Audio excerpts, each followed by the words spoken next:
I have another video I think you need to take a look at. If you want to check it out, just go to the blog entry here on the main page at remnantofgod.org and click the source. And I'm not going to play the whole video right now. It's only a minute long, minute and 19 seconds. But it's pretty intense, and it shows how easily you can be tracked down.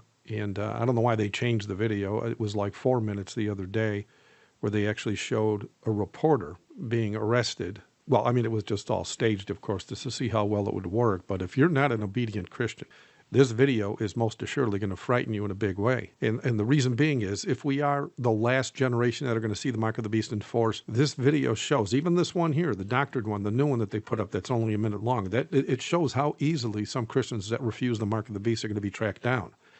They tracked and they captured that man on the original video in only 7 minutes in that massive city in China. And this isn't even taking into consideration all the data the government has on you, via your digital identity. I mean, in that video, they do use their CCTV network, but they can also use your debit, your credit, your ID cards, and a plethora of other ways to track you down as well, like your new iPhone with its Face ID built right in. And don't think for a minute that both cameras on your Android cell phones are just there for your pleasure. Every picture that you now take is logged and even tagged with a GPS location, and unless you shut that feature off.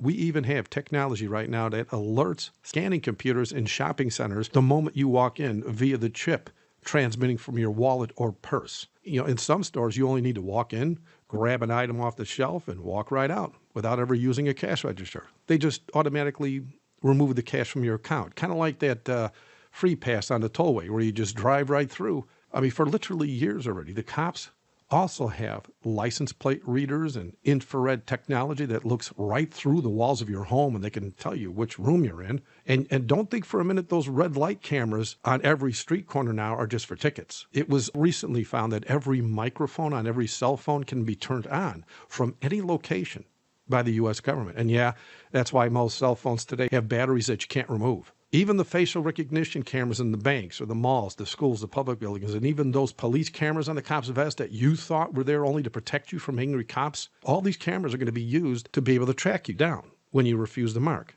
For example, if you get pulled over by a cop, that camera is reading your face, and he can tell right off the bat whether you're a problem or not just by being alerted on his monitor in his police unit. And to top it all off, if you or a family member has a Facebook account, that act alone triples how easily you can be tracked down and arrested. Yes, there are other ways to track you down as well, everything from satellites to drones or even GPS devices that can now be legally placed on your cars without your knowledge. But I simply don't have time to itemize everything they can use in today's world. Did I share all that to scare you? No, not at all. I mean, real Christians trust our God to protect us no matter where we end up, be it in jail, a cave, or on a mountaintop. I mean, real Christians have no fear because we trust Him to use us in any way He sees fit. And by the way, real Christians also have something all the lukewarm Christians or the atheists and the Muslims and others never knew about, because most don't open Bibles. Did you know that more than once Jesus Christ Himself disappeared in a crowd that was seeking to kill Him before the appointed time 2,000 years ago? That's right. Once in Luke chapter 4, verses 28 to 31, and another time in John chapter 8, verses 58 and 59. As we know, our Lord never does anything without a reason. And since we also know He did it all in the exact same flesh we have today as an example on what we can do as long as we have faith, more than once already in the obedient remnant church, we have seen how the Lord has protected us from certain harm in the exact same way. But none of what Jesus taught or did by example, or even the promises He made in everything from protecting us to granting us discernment on where to go when running for our lives, none of this can be embraced by a single one of us unless we are first obedient to His written word. Soon the mark of the beast is going to be enforced. If you are not striving unto the perfection Christ said His bride will attain to when He returns, then you're going to be tracked down just as easily as that reporter was tracked down in China when that day comes. Thank you for watching. God bless.